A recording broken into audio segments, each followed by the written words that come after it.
TCT presents Public Report, a look at the issues and events of importance to our viewing area. Now, here's your host. Thank you for joining us today for Public Report. This is an opportunity that you hear about what's going on in our community, what opportunities there are maybe for you to be involved or engaged, or maybe something that you didn't know about that you can go and find out more information on. So we want to welcome you today for Public Report. Well, I had the opportunity to be here with Pastor Noel, and I'm excited to be able to talk to you and share with you on the day. And I hope and pray that as we conversate, somebody else will be able to be inspired by what's going on, what you're doing. So please tell us a little bit about yourself, Pastor, and let us know what's going on with you. Well, thank you so much for this opportunity, Sam. It is so good to be here. And, you know, I've been in ministry for about 30 years now, full-time ministry, and worked in various, what some would call mega churches, some that had television ministries, in medium-sized churches. I've done just probably about every job that an associate pastor would do. Yes. And after many years of doing that, with the economy taking a big dip as it did back in 2008, 2010, I found a church, unbelievably, laying all its staff off in the Akron area. And, you know, you're from Akron, you know what the economy was like back then. So we were in search of what God wanted us to do after that. And I did several things. Drove school bus, you know, did whatever was available for me to do, tried to help out in some local churches, and just really sought the heart of God, you know, and he really brought a change to what we did. Instead of doing associate pastor work that I'd done for so long, Christian education, worship, executive pastor, whatever it was that God put us in, all of a sudden we found ourselves, you know, thinking about being a senior pastor. And so it kind of led us down a path and brought us to a city called Kent, Ohio, which I would have never dreamed. Never dreamed. No, never dreamed that I would do something like that or be in a place like that. And so, you know, we looked at, there's 21 churches in Kent. And there's 30,000 students, 30,000 people in Kent. 21 churches, and I said, well, certainly we can find some church to join up and be a part of, but we had something specific in mind, and of reaching a community and a campus, and we didn't see a church that specifically, you know, was doing what we had on our hearts. So we did a ridiculous thing. And it took some ridiculous faith. Yes, sir. And we started a church in Kent. And many people said, why would you start a church there? We don't need another church. But we felt that we did need to start one. And so that brought us, you know, to this point where we began a church called The Light in Kent, a ministry. Yeah. And that's where we're at today in Kent, Ohio, about a quarter of a mile off the campus of Kent State University. Yes, sir. That's good. The Golden Flashes. The Golden Flashes. How long have you been in that? How long have you been doing that? Well, we went there. I actually went there in 2011, and kind of wondered. I remember the day in November I went there. It was kind of like a day like today, cold and dreary. Yes, sir. And I said, I'd been driving school bus that morning, and I had a break, and I said, I'm going to go to Kent. I don't know why. And walked around, and God just spoke to me about what was getting ready to happen in Kent. Yes. And Kent, the campus and the community have been divided since 1970, back when, you know, the famous Kent State shootings. Unfortunately, when 4 students died from that shooting. Well, ever since then, there's just been a division of the community and the campus. And I'll tell you, there's been a real healing in this city between these two parts. And I saw the beginnings of millions of dollars being poured into 4 blocks in the downtown area.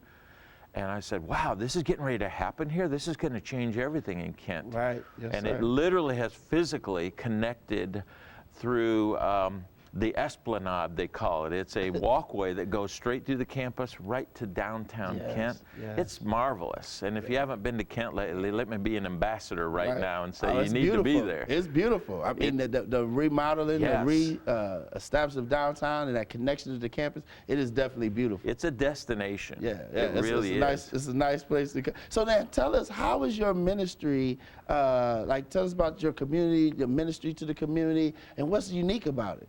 Well, I'll tell you, like I said, we were in our calling to Kent. We really feel like there was a direct calling.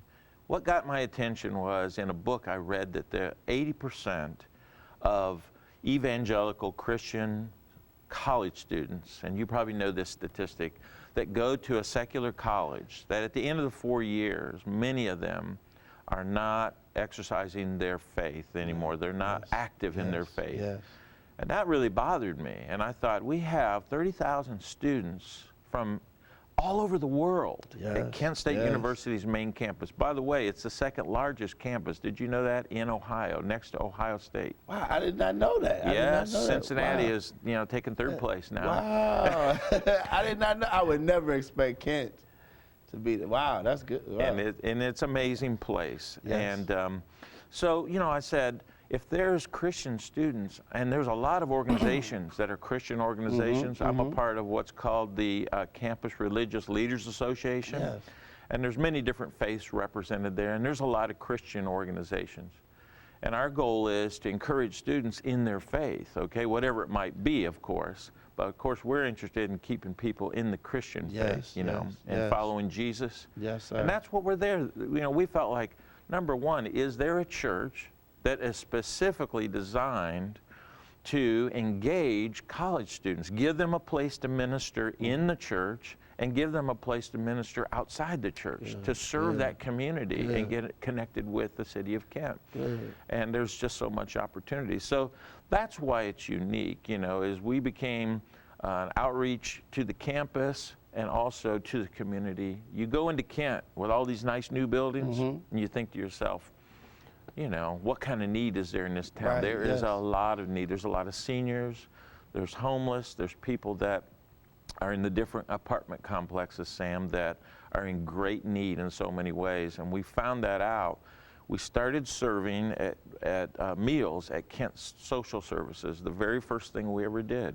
And we began to meet people and realize that the great need that was there. So what makes us unique is, reaching the campus and the community, bringing them together, and giving students a place to serve as well as people in the community. So talk to us about that, because I think a lot of churches are trying to look at how do we engage this millennial or next generation to be involved in Christ. How are you doing that to get them to say, hey, come and be engaged, not only doing ministry within the four walls, but also in connecting with your community? How does that relationship build? How does that start? Well, that's interesting, because we had no clue how to do this. And there's a lot of books written about it. Yes, sir. But I'm just going to tell you, if it was written and printed, it's already out of date, okay?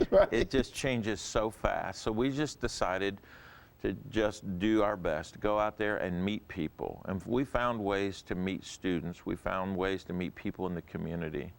And as far as the students go, we found that there's a lot of spiritual interest on campus, but you cannot act like a know-it-all. You cannot preach at people. You've got to go and engage people in conversations at a coffee shop, at a restaurant, at a festival, and you got to try to, talk to them about where they're at, what their situation is, engage in some kind of normal conversation, and then bring Christ into that conversation and introduce them to Jesus Christ, the love of Jesus. One of the greatest ways, though, is through serving people. And so we found getting people, there's a lot of interest in community service. In fact, students are required to do community service, right? Yes, sir. So what do? We're doing community service already. We engage students in that. We fellowship with them. We get to know them. Do you know something? We have students from China at our church. Wow. I would have never dreamed it. We have students from Africa. We have a Saudi Arabian student that's given his heart to the Lord. He's no longer Muslim. Yes. We have students from India. But the Chinese students are very intriguing to me because they're all communists. And they come to practice English. They're not interested in the Bible. Right, but guess right. what? Every Sunday they hear a sermon. Yes, and we sir. have Chinese parallel Bibles with English and Chinese that we give to them. Wow. And they love it. And they are very, very interested and very open. So, you know, we have an international ministry all of a sudden that we never counted on. Never counted on. And you said, never thought you'd been in Kent. Never And thought. look what God has done It's as you've been in amazing. Kent at the light. That is Yeah. awesome. That is awesome. So as you're looking at what's going on, as you're reaching the students, as you're reaching the community, how can people partner with you? And what may be a way somebody say, oh man, that's going on in my area, that's going on in my city. How can I get connected? Well, I think one of the greatest things, if they want to get, if you want to get connected with any ministry, is you pray for that ministry. Yes, And yes. we really covet the prayers of people. When we started this, we had no organization behind us. We were just sort of in between the cracks, in a place, between the seams. And I was a little too old to qualify as a church planner in some church planning Yes, sir. organizations. Yes, sir. They just kind of looked at me and went, have a nice day. Right. And they're great organizations, but I just didn't fit their model. And what we were wanting to do, people didn't understand. So, prayer is one of the greatest things. We have prayer warriors all over the country. Some are family and some are total strangers. I have no idea how we got on their prayer list.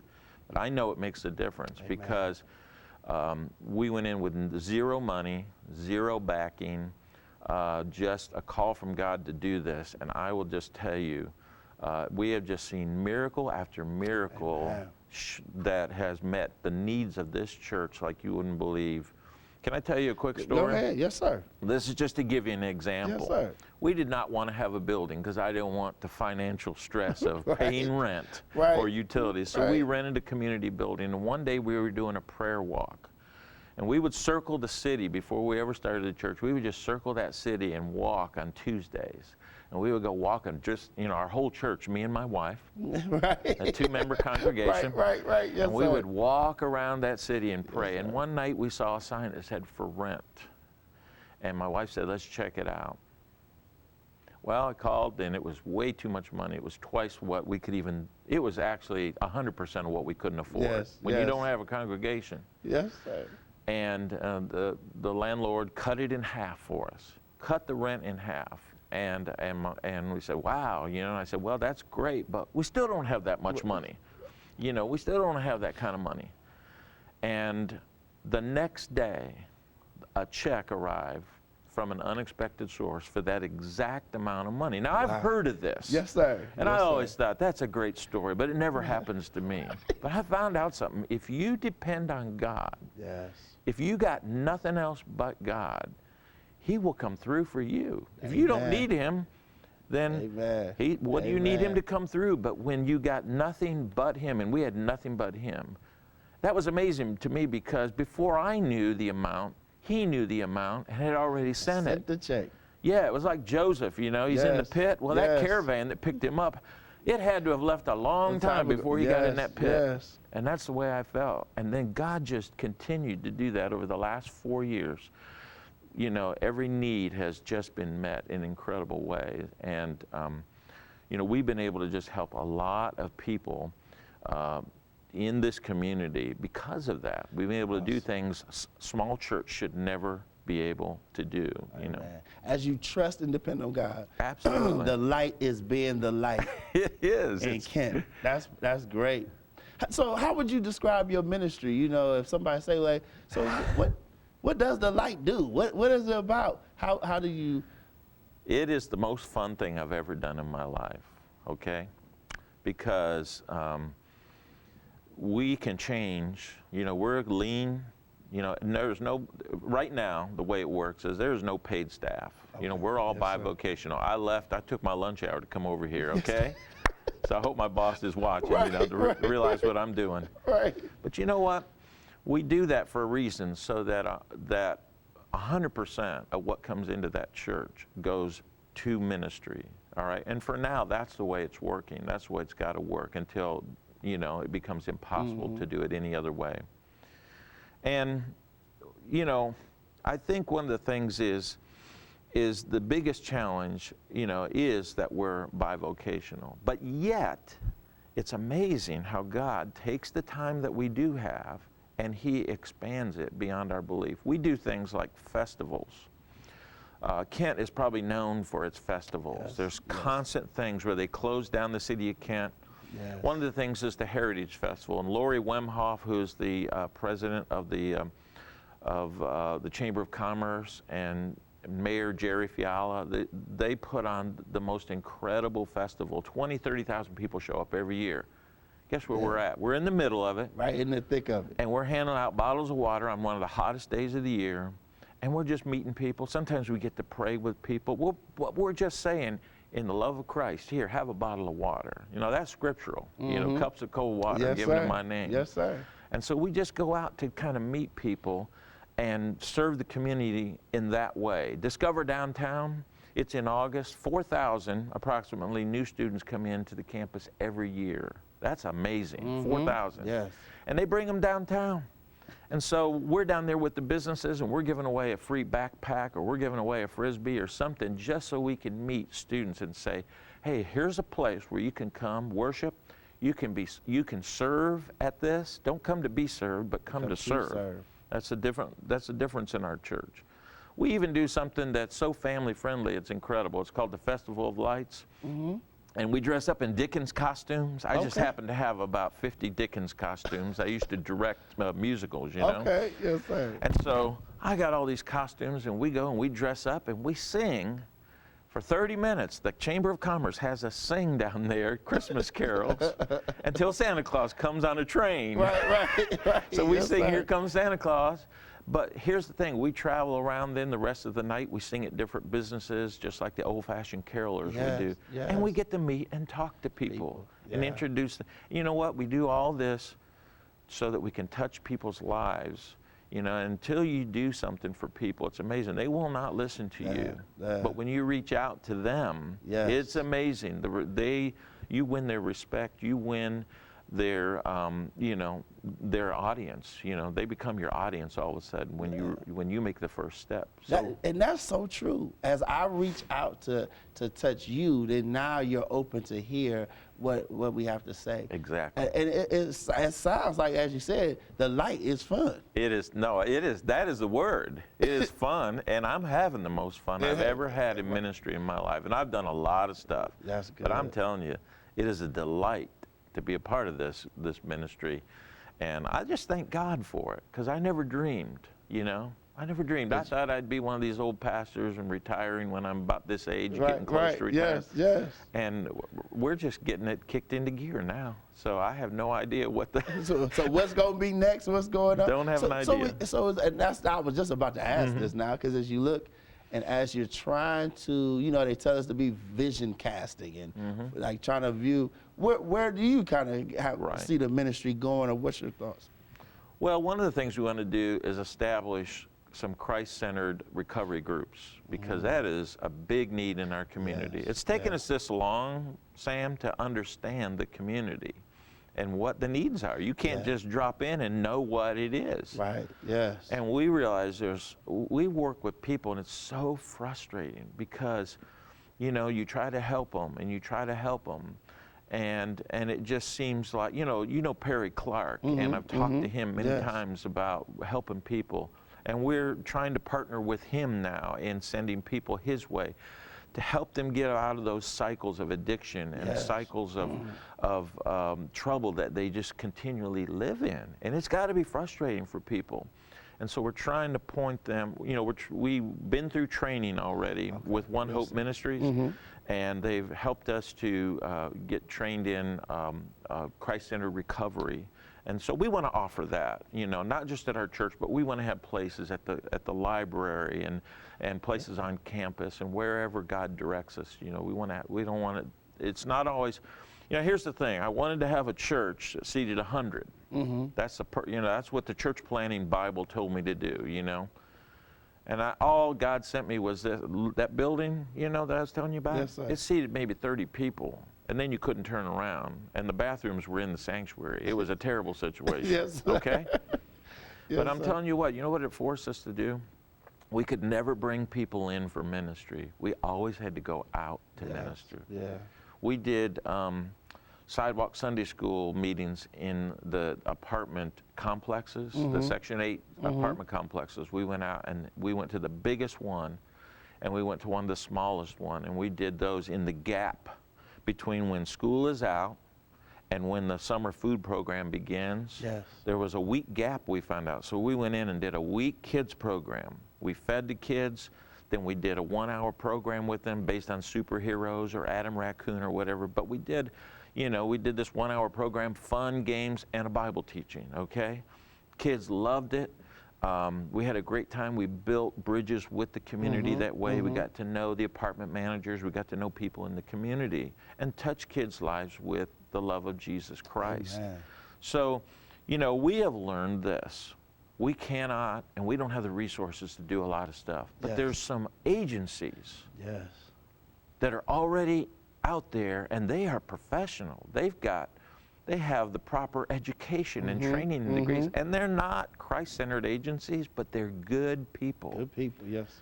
And they know what they're doing. And rather than cross them and interrupt what they're doing, we have learned we can partner with them, and we get so much out of that, and our community is helped by that. So that's exactly how we started. I walked into Christy Anderson's office at Kent Social Services, and I had been going to different leaders when we started in 2012.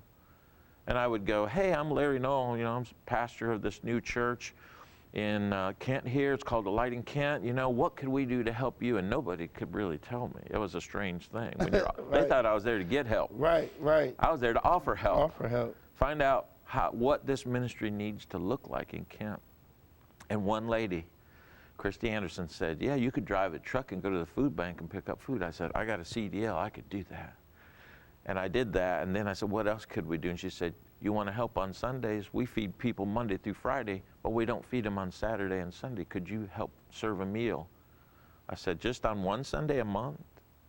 I said, there's 21 churches. Why aren't we feeding them every Sunday? And she said, well, because nobody's offered. I said, we'll take another Sunday. So for 4.5, 5 years, whatever it's been, we've been doing the last Sunday of the month there. Wow. And just feeding, preparing a hot meal. Yeah, and let me yes. tell you what, my wife, she gets in there with Mark Hilbish, and he's an ex-cop. Let me tell you what, there's some magic that goes on in that. Some awesome stuff Oh happening. man, I'll tell you what, it's good. They should open a restaurant, okay? Wow, yes, sir. So, but we do this, and that is our plan, is to continue to find ways to partner with agencies to help people to go from poverty, places of poverty that they're in, and try to get them to prosperity in their lives. And see, poverty has nothing to do with money. Right. It's in here. Mindset. It's Yes, my sir. mindset of where I'm Yes, living. sir. And so we're trying to help people, and any way we can use it. If it's government agencies, city agencies, county agencies, we have some of the best in Portage County. And if we can leverage those, and whatever is not, if we can kind of fill in the gaps like we did with those children's programs. Yeah. Hey, I see a gap here. Let's just fill in that gap. Let's do what we can do and help out here. That's what we're there to do. So Larry, how can people get in contact with you, with your ministry? Right. How, as they're praying, as they may want to partner with, collaborate with, or even give to, how can they get in contact with you? Well, we have a great website. All right, it's www.thelightinkent.com, and you can go there and you can find all of our contact information. You can call 330-818-6913. That's our church number. And because we're all by vo, nobody will answer that immediately, but somebody will call you back. It'll most likely be me. It'll take a message, and we'll get back with you if there's any information you would like. We always need servers and cookers on the last Sunday of the month. Yes. That's a constant. We have things going throughout the year, but the one constant is serving this meal. And if anybody wants to come on a last Sunday of the month at 1 o'clock or 4 o'clock, It's an amazing experience, and we fellowship, we have a good time, Good. but we get to serve others, and I'll tell you, there's no greater joy than when you're serving others. Now, as a student, students still contact you through the website the same way? Absolutely. Now, do you have an on-campus presence that you do also as you're connecting with students? You know, we used to do that, okay? And our campus minister, he got married, and things changed, Yes, okay? yes, sir. That happens Yes, a lot sir. in It these does. kind of ministries. It does. And rather than replace him, what we did was we decided to partner with Chi Alpha Ministries, okay? It's an on-campus ministry. Jesse Cook is the leader of that, and we have a lot of their students in our worship service. Yeah. Great ministry, and there's a lot of others. There's navigators and others, but you know, we specifically have chosen Chi Alpha just because of the close partnership we had already, you know, and fellowship we had with them. So That's good. That's good. So give us one more time. How do we get in contact with you through the website? our website is www.thelightinkent.com, and you can reach us at 330-818-6913. Awesome. I want to encourage you, if you heard from Larry Noel on the day, pastor there of the Light in Kent, I want to encourage you, if you're in that Kent area, Brentfield area, you need to get in contact with them through the website. Find out what's going on. If you're a student at Kent State University, you're saying, hey, I'm looking to do something that's life impacting. I want to reach and help my community. The Light in Kent is doing just that.